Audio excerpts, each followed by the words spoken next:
The Self-Stranger. Here, this is the story of a man who hated his job for 5 long years. He woke up every morning with a knot in his stomach. He drove the same road. He parked in the same spot. He sat at the same desk. And slowly, day by day, something inside him was dying. But in just 120 days, everything about his life completely changed. And what he did in those 120 days will shock you. Before we dive in, tell me, what time are you listening to this story? And where in the world are you watching from? Drop a comment below. And please, like and subscribe for more videos like this. It really helps this channel grow. Now, let me tell you his story. His name was Elias. He was 34 years old. He lived in a small apartment on the edge of a grey city in Ohio, the kind of city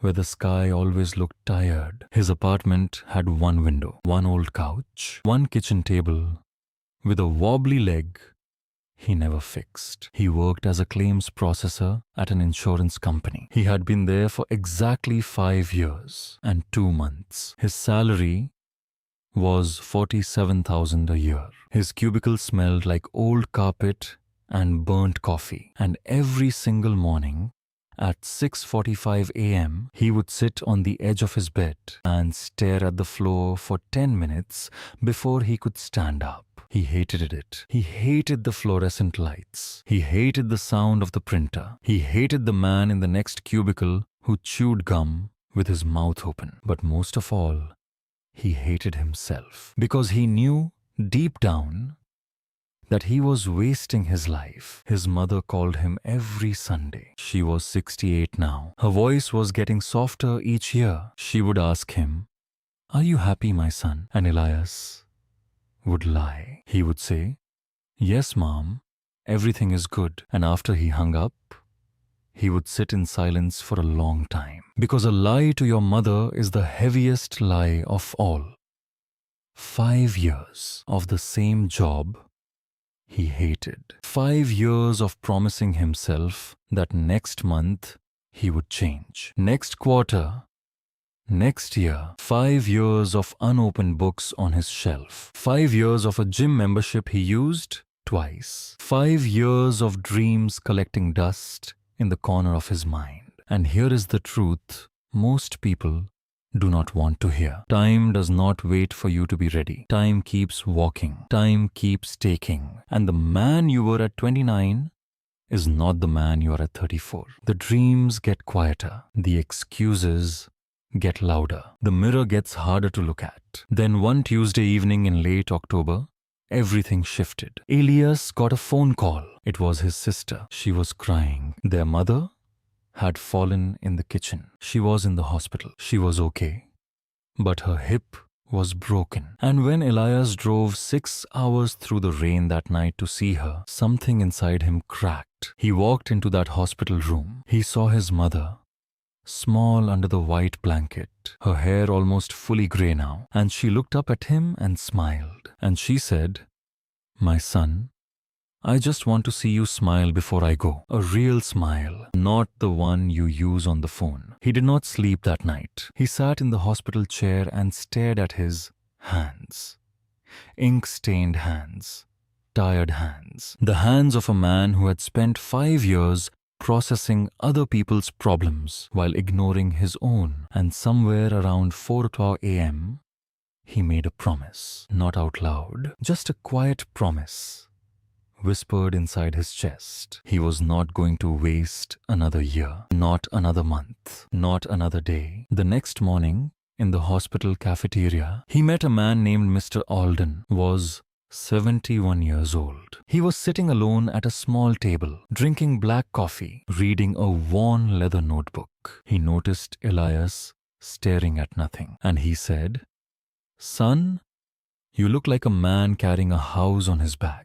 Elias laughed for the first time in weeks, and they started talking. Mr. Alden had been a factory worker for 22 years. He hated it. Then, at 43, he left. He built a small woodworking business. By 55, he had 3 shops. By 65, he had trained over 400 apprentices. And now, at 71, he traveled the country, teaching young men one simple system he called the 4 laws of the second life. Mr. Alden looked at Elias with soft, steady eyes, and he said, "If you are serious, I will give you the 4 laws, but you must promise me one thing. You must not miss a single day for 120 days. Not one. If you miss a day, you start over. Do you understand?" Elias nodded, and Mr. Alden wrote the 4 laws on a napkin. Law 1. Wake up at 5 a.m. every single morning. Not 5:15. Not 5:05. 5 a.m. Law 2. Spend the first hour building your escape, not scrolling your phone. 1 hour every day on the skill that will free you. Law 3. At your day job, become the best version of yourself, not the bitter version. Bitterness kills your future faster than any boss ever could. Law 4. Every night, before you sleep, write down one thing you learned and one thing you will do tomorrow. Just one. Just one. Just one. Elias folded the napkin and put it in his wallet. Mr. Alden shook his hand and said, "Call me in 120 days. Only if you did not miss a day. Otherwise, do not call at all." Day 1 was hard. His alarm went off at 5 a.m. and his whole body screamed. But he stood up. He made coffee. He opened his laptop and he started learning web development, something he had always been curious about, but never touched. 1 hour. That was it. Day 2 was harder. Day 3, he almost quit. Day 7, he wanted to throw his laptop out the window, but he remembered his mother's face in that hospital bed, and he kept going. Day 20, something small happened. He built his first ugly little web page. It had a blue button that did nothing, but he had made it with his own hands, and he sat there staring at that blue button, and he smiled. A real smile, the kind his mother wanted to see. Day 35, he finished his first online course. Day 50, he built a small website for the coffee shop near his apartment, for free, just for practice. The owner loved it. She told 2 friends. Day 63, he got his first paying client, $400. He cried in his car after the payment came through, not because of the money, because for the first time in 5 years, he had created something that someone valued. Then came day 71, and day 71 almost broke him. His boss at the insurance company called him into a meeting. He got yelled at for a mistake that was not even his. He came home exhausted. He wanted to skip his morning session the next day. He wanted to quit the whole thing. He sat on his couch at 11:00 p.m. and stared at the ceiling. And here is what most people do not understand. The moment you want to quit is almost always the moment right before the breakthrough, not after. Right before. He woke up at 5 a.m. anyway. He opened his laptop anyway. He kept the promise anyway. Day 80. Second client. $900. Day 95. Third and fourth clients in the same week. Day 110. He was making more from his side work in 1 week than he made in 2 weeks at his job. Day 120.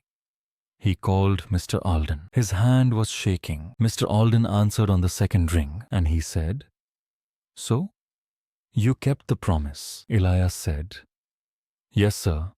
I did not miss one day." And Mr. Alden laughed a warm, quiet laugh and said, "Then your second life has already begun." 6 months later, Elias walked into that insurance office and handed in his resignation letter. His hands were steady. His voice was calm. His boss asked him what he was going to do. Elias just smiled and said, I'm going to build. 1 year after that first morning at 5:12 a.m., Elias was running his own small web studio from a bright little office 2 blocks from his apartment. He had 3 employees. He was making $180,000 a year. But that is not the best part. Is this. He flew his mother out for her 70th birthday. He walked into the airport.